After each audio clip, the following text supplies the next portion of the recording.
Well, hello, this is Jeff Gaudiosi, and you're on misplacedstraws.com where music comes to life. And my guest today may not be a household name, but you know and you love his work. You've heard him with people like Crosby, Stills, and Nash, Cher, Gene Simmons and Peter Criss of Kiss, Billy Squire, and many others. He's currently playing with the great Walter Trout, and he recently released a new solo record called Way of the World. And he's here to talk about all of it. Please welcome T Bear. How you doing? Hey, cats and kittens. It's good to be here. Thank you so much for having me on this great show. It's a pleasure to have you. And let's start with Way of the World. I mean, it is a beautiful record. It combines sort of the vibe of a classic Leon Russell record with this pristine modern sound. First off, who joined you on the record? Who's your band on it? Well, the band on the record is two of my really close LA friends. Tony Bronigal, who produced my first album for Cordova Valley Record called Fresh Bear Tracks. In fact, I'm going to stop right now. I'm going to grab something from right here Yep. and show everybody. Hang on one sec.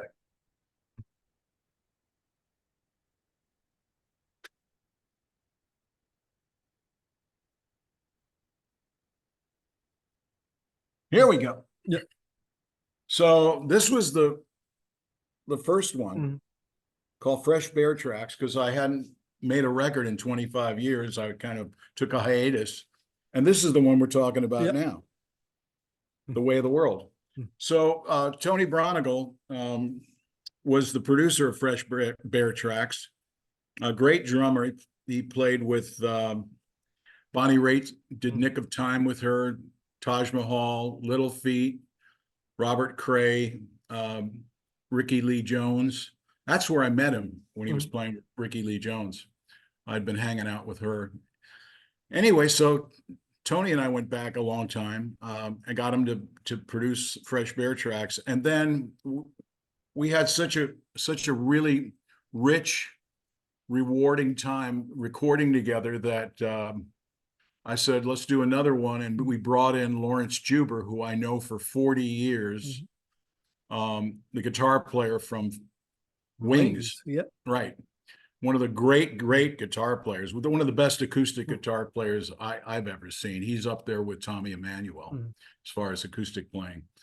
And the both of them co-produced the Way of the World album.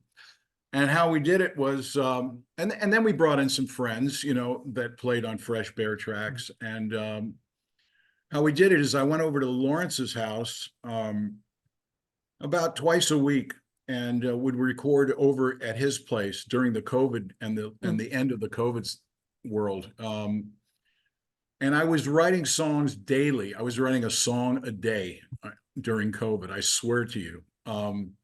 I had my most productive writing experience during COVID. I was writing screenplays, short stories, and songs. And I always start with the lyrics and then put the music to it.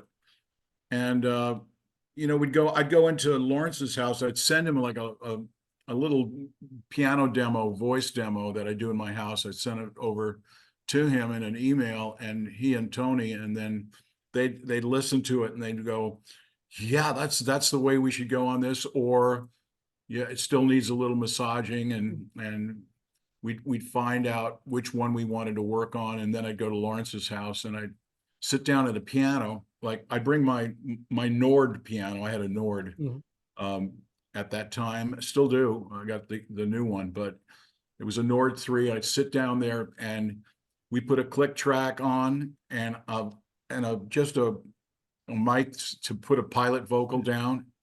And I would play the song, sing it live, and then go home. And then Lawrence would put a guitar on it with the click track. And then we'd send it over to Tony Bronigal's house because it was the COVID days, and Tony would put the drums on. He had the drums set up in his living room. He had all the mics and everything. And we'd send the stems over there in Pro Tools. He'd play it to the track. And then we'd send it off to Hutch Hutchinson, who was with Bonnie Raitt. And he'd be in Maui where he lives, or, on the road or whatever. And he'd just put the bass down. And that's the way we did it with everybody on this record. I mean, this record was homemade. as homemade as you can get. And what we tried to do, and Lawrence was really, really, really smart about this. He said, we're going to make this really retro, but we're going to make this really modern. Exactly. So I think we accomplished that. And when you say Leon Russell, you know, my heart sings, my mind goes, you know, out of my body. Leon Russell was one of the main reasons I do this today. Leon Russell, John Prine, and Bob Dylan are the Yeah. kind of influences that I've had, along with I think Mac Rabenak, who Dr. John, and Nicky Hopkins over in England. You know, those are my influences, and so that's kind of the way I play. I play like Leon and Nicky Hopkins. If they had a baby, it would be me. Well, and it's funny that all the people you've mentioned, I think you can hear them in this record because there are so many styles on it. You know, there's sort of the blues vibe of Jewel, you know, the really emotional stuff with Before the Fall and Breathe, kind of that Latin vibe in Dinner for One, plus, you know, a ton of rock oriented songs. Is there a specific style or genre that you gravitate to, or does the song just lead you to The where it's song, going the song, it's the song. I mean, I love every kind of music there is. And you know, this record, again, shameless promotion. This record, and if you look at the songs and we go through them little by little, you know, The Way of the World is an homage to Bob Dylan. It's I was thinking to myself, as I wrote it, I kind of, because I was listening to like the times they are changing, and I was, you know, and I was listening to those songs from that era. And I was listening to the way he crafted the lyrics, because like I said, the lyrics come first to me. And I was thinking about the world as it is, and all the horse shit that's going, you know, that's going on, and the way that people behave. And I decided to write The Way of the World, and it had nothing to do with Earth, Wind, and Fire's The Way of the World. It had to do with, you know, my take on it. And so that's an homage to Bob Dylan, because I thought to myself, what would Bob write, you know, if he was going to write this? So if you listen to the lyrics, they're very much in his wheelhouse. Yeah. You know, and then you said something about Before the Fall. That's probably my That, favorite song on the record. okay. Yeah. That is an homage to Brian Wilson. Yeah. You could hear it. You could hear it. Yeah. Mozart, Yeah. and Amy Winehouse. And if you mash the three together, it's got a little bit of soul, it's got a little bit of classical, and it's got a little bit of Brian Wilson, who I think was the modern day Mozart. Yeah. That's the way, you know, that's the way I look at him. You know, you hear Pet Sounds and some of the records that he made, and you just you're flabbergasted by the beauty of it, you know. And you know, and it's funny because back in those days when he was making those records, Leon Russell was in the Wrecking Crew. And like on the Fresh Bear tracks, Chuck Berghofer, who plays upright bass on Woe Is Me, which is a really good blues song, he was the upright bass on These Boots Are Made for Walking. You know, and he came in with his upright bass and played on that track. So I have homage to the really, really crafty guys and gals that made records in those days. Yeah, Before the Fall is one of my three favorites on the record. You nailed it. Jewel, you mentioned. Yep. Another Okay. beautiful song. That's my homage to Leon Russell. And how that came about. First I'll say I have a Leon Russell songbook. I have everything that Leon's ever done. Yeah. And in that songbook, one day I was looking at the chords that he came up with to certain songs, just things that he would place.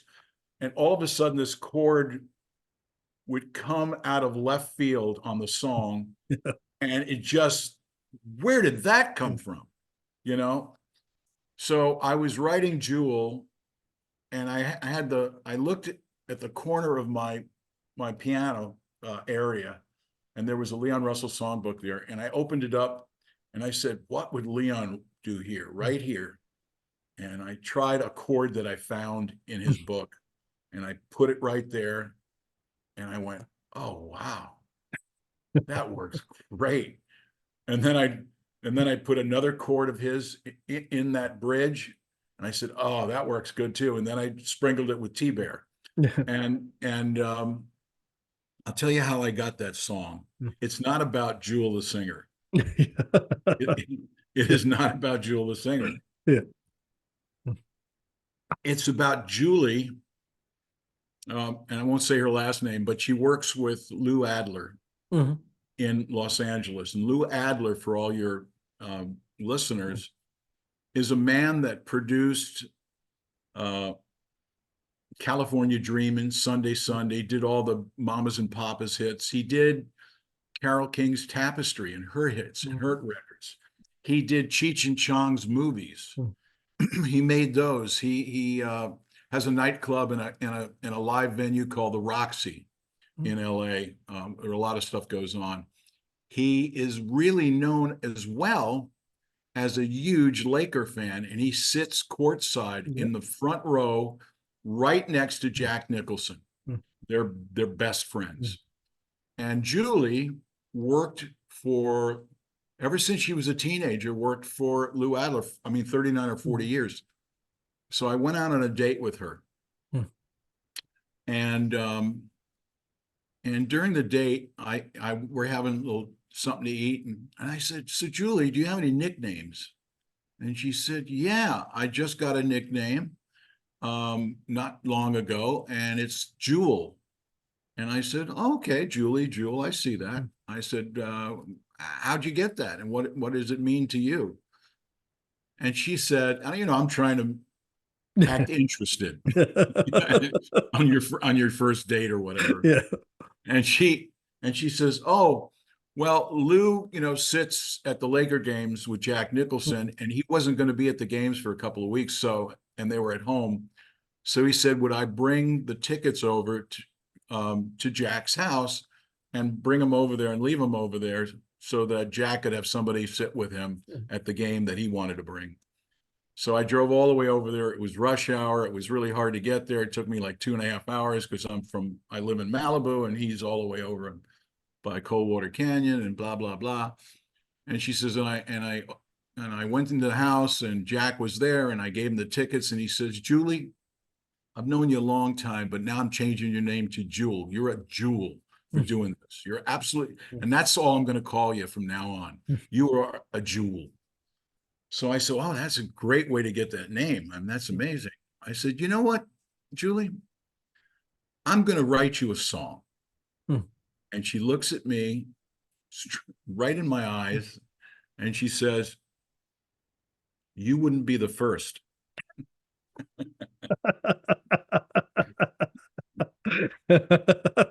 That's great. She threw down, man. She was like, I said, "Oh, shit." In my mind, I'm like, where do I take this now? I said, "Oh, okay. Who wrote you a song?" She said, J.D. Souther. And I Hey. went, "Oh, shit." The bar is raised. The bar is really raised high. I mean, he writes with the Eagles and, Yeah. Jackson Brown and everything. He's wrote a lot of hits. And I'm thinking to myself, I said, okay. So I call her the next day, and I said, "I've started writing your song." And I said, "The only difference between my song and J.D. Souther's is going to be, you're going to know it's about you. It's going to have you from Jump Street. You'll know it's your song." So it starts with, "Are you a diamond or a precious gem? You got your nickname Jewel from your famous friend." So right away, from Jump Street. Yeah. Yeah. And then later on the bridge, I said, "Take a peek, Jewel." So that's the way it is. And I sent her the song when it was done, and she was blown away by it. And it was great.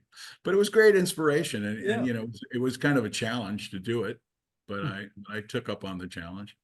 Yeah. And now, kind of looking back through your career, like I said, you have done so much with so many people, but a couple of the ones that stick out, how did you get brought into the Kiss camp with the Gene Simmons and Peter Criss solo records? Because that was right around the time of your debut solo record. Yeah, what happened was I was on tour and I was playing a lot of really big shows Mhm. as the opening act, playing, you know, uh, places like the Garden and Mm. places like Cobo Hall in Detroit and Ridgefield Coliseum and playing a lot of little Yep. shitholes too, but a lot of opening acts. I was the opening act for Jay Giles for a long time. And at the time that band was, they were way up there. They had a lot of hits at the time, and I was lucky to be the opening act, and people were getting to see me. And I was also opening for the Doobie Brothers and for the Outlaws and for Johnny Winter and a lot of bands. And I was opening for somebody in oh, I'll tell you who it was. It was the Doobie Brothers in New York City Mm. at the Palladium. And there were a couple of people at that show from the Kiss camp, I believe. And then someone said to me, this guy wants to talk to you. And it turned out to be Sean Delaney. Mhm. Sean Delaney was huge in the Kiss Yeah. management company. He was he produced their live shows, and he was a creative director for their kabuki makeup and, for lasers and smoke and fire and brimstone and, everything that they had. And he said, I heard about you from Billy Squire because we managed Billy in a band called Mm. Piper. Mm. And I said, well, that's great. I love Billy. And he said, come into the office and talk to us. So I went in the office and met Bill Aucoin, who said, oh, my name's not Bill for you, it's Guy. Call me Guy. Mm. And then Alan Miller was another guy there at the time, and Sean Delaney. And they all said to me, look, we really like your record. We really like what Mm. you do. What's the chance of you writing with some of our artists? And I said, yeah, that'd be great. Yeah. What's the chance of you playing on some of their records? Mm. I said, I'd love to. So they set me up a meeting with Gene and with Peter and with Paul and Ace and everybody. I met everybody. I went to some of their shows. I went on tour with them. I got the vibe. I felt everything, and started ghostwriting with those guys. Mm. And Gene said, I'm going to England, and I want you to bring this. I had this kind of section, this kind of little New York City, you know, studio musician Mm. mafia section. I want you to bring your guys with you. And so he flew us in a Concorde all the way over there with him and Cher at the time. He Yeah. was dating Cher. And so we went to England and made his record, and it turned out really really nice. Um, I'm looking for a funny picture to show you. Mm. Let me see if I can find it. I have it handy. Oh, here it is. So let's see.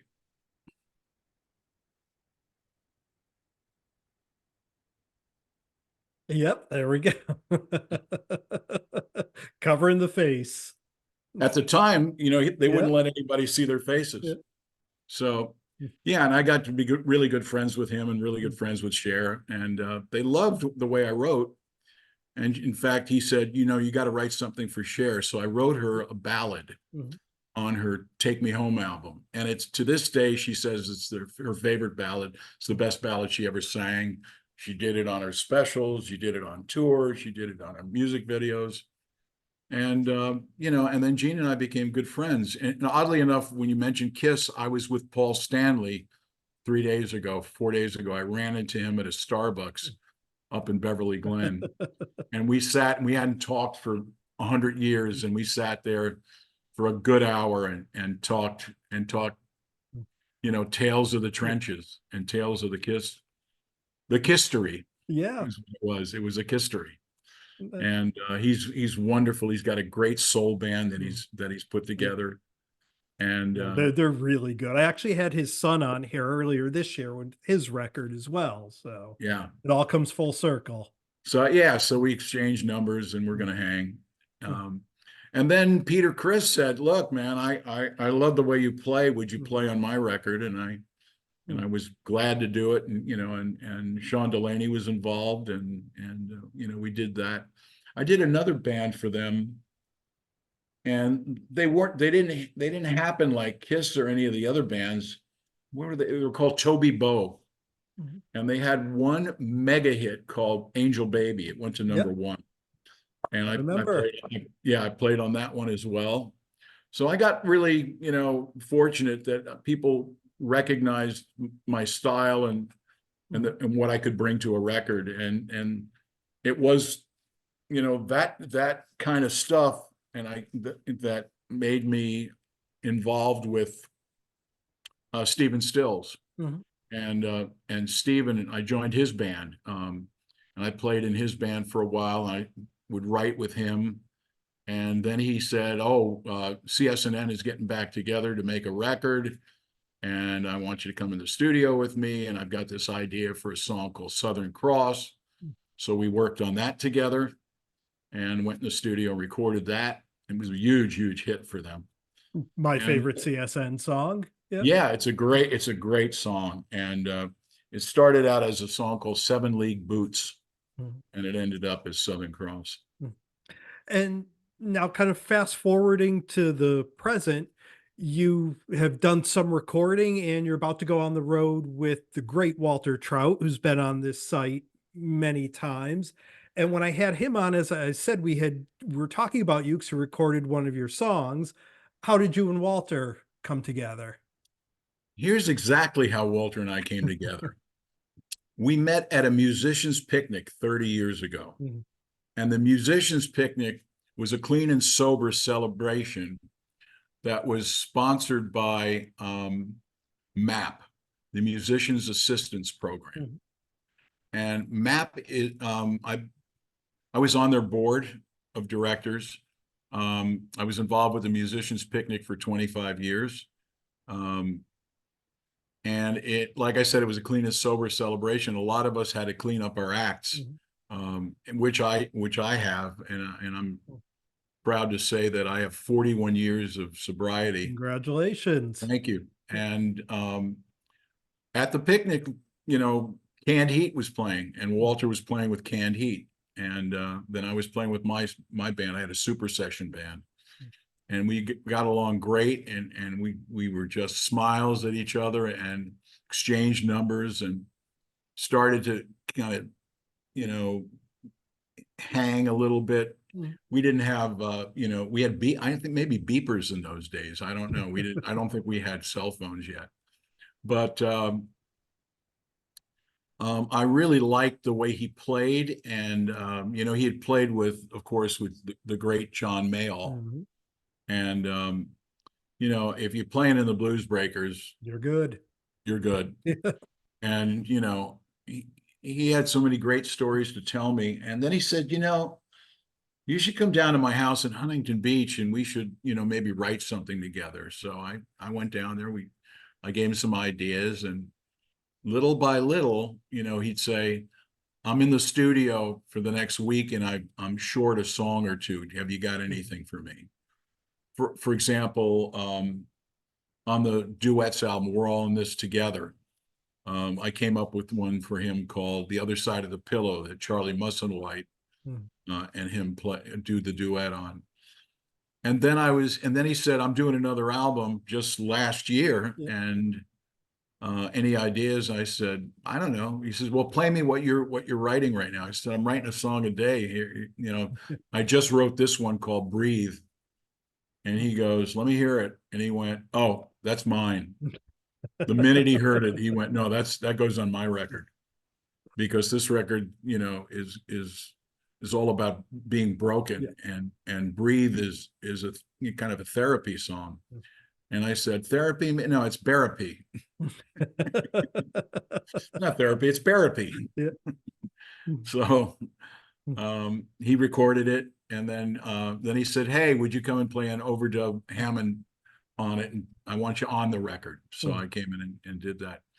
And then out of the blue, I got a phone call from him, and he said, "Hey, I need a keyboard player to go to Europe with me." I said something happened to his keyboard player or something, and he said, "Would you go for the next 6 weeks with me?" And I said, "Sure." He says, "You're going to be a sideman." Mm. And I said, "Of course. It says Walter Trout on the marquee. It's not. It doesn't have my name. I've been I know how to do that." So I went over with him, and we just knocked it out of the park, and we got along great together and had a lot of fun. It was hard work, Mm. but I got to see another side of Walter I never really knew, Yeah. the touring side, the artist, the consummate performer, the great songwriter, singer, amazing guitar player, and fabulous storyteller. Mm.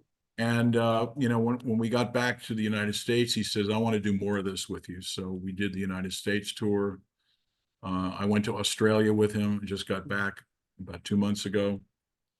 And he's over in Europe right now, and I'm home in the States, not during the European tour, basically because I've got to launch this new record. Yeah. But he'll be back in July, August, September, October. I'm going to go back on the road with him, and he's really generous. He in the middle of the show, the band will go off the stage, and he'll leave me to it Mm.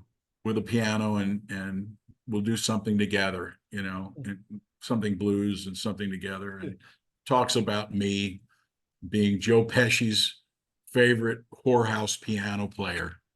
That's because I had asked Joe, "Why do you keep coming into the bar when I was young and playing at a piano bar in New York City?" And he says, "Because you're the best whorehouse piano player I ever heard."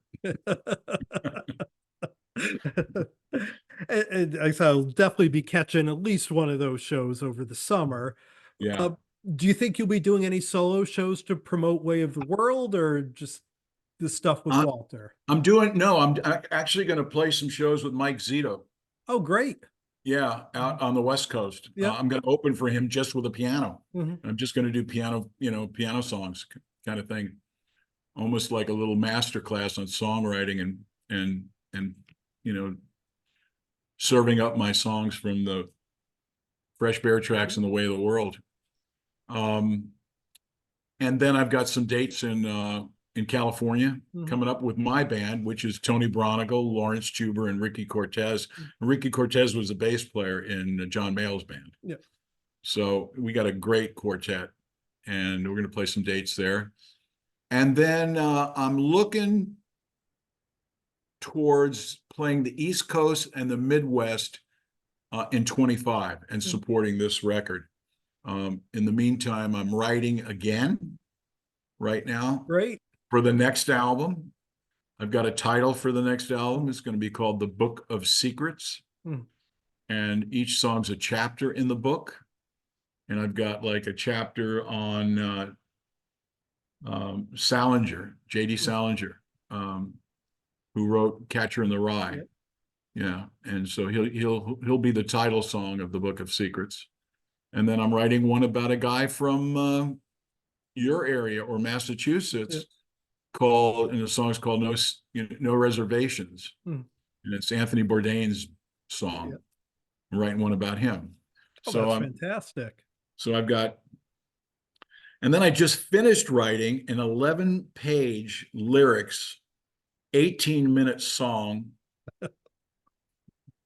called Henry, Mm. the Greatest Show on Earth. Mm. And it's all about a kid that runs away. He's 11 years old. He runs away from home in 1951 in Homestead, Florida, and joins the circus. Mm. And he gets off a train, and it's the winter home of the Greatest Show on Earth. And he gets off the train, and because that's where they put him off, he doesn't have enough money to go any further. And it's dark. The train leaves, Mm. and some just massive shape goes by him with thud, thud, thud, thud, Mm. and another one, thud, thud, thud, thud, and then another one, and the sun starts to come up, and he looks, and it's elephants in a line that go past him. And he looks across the street and he sees a banner and it says winter home of the greatest show on earth, Ringling Brothers, Barnum and Bailey Circus. And he's landed there. And a woman in a tent sees him and she goes, come here, kid. And he comes over and she says, I'm the cook for the circus. You hungry? And he says, yes, ma'am. And she says, okay, I'll feed you, but you got to help me clean up. He says, yes, ma'am. And she says, what's your name? And his real name is Travis Dupree. Okay. And he says, well, I can't tell you. And she says, all right, then we're going to call you Henry. And he says, well, how'd you come up with the name Henry? She says, because in the circus, us circus folks, we talk in code. And Henry is code for runaway. And so from that moment on, he's Henry in the circus. And we follow his life till 2017, the last show of the Ringling Brothers, Barnum and Bailey Circus. It's true. That's when they closed the circus. But it's really great. There's all kinds of characters in this, and I want to make I want to make an animation out of it. So it's going to be my Tommy, you know. Nice. That's what I'm working on right now. It's part of the Book of Secrets, I hope. It's fantastic. Well, we've been spending some time here with T-Bear. The record is called Way of the World. It's out everywhere now. It's just a fantastic record. I highly recommend it. And we'll catch you on tour this summer with Walter Trout. It's Yes. been a pleasure talking with you. Can't wait to do this again sometime. I would come on your show in a hurricane, in the middle of a hurricane. I will take you up on that. Yeah, I loved your vibe. I love your energy. I love your show. Oh, thank you very much. And keep doing what you're doing. And remember, if you folks, cats and kittens out there, if you can't help them, don't hurt them. You got it, my friend. Thank you so much. My pleasure.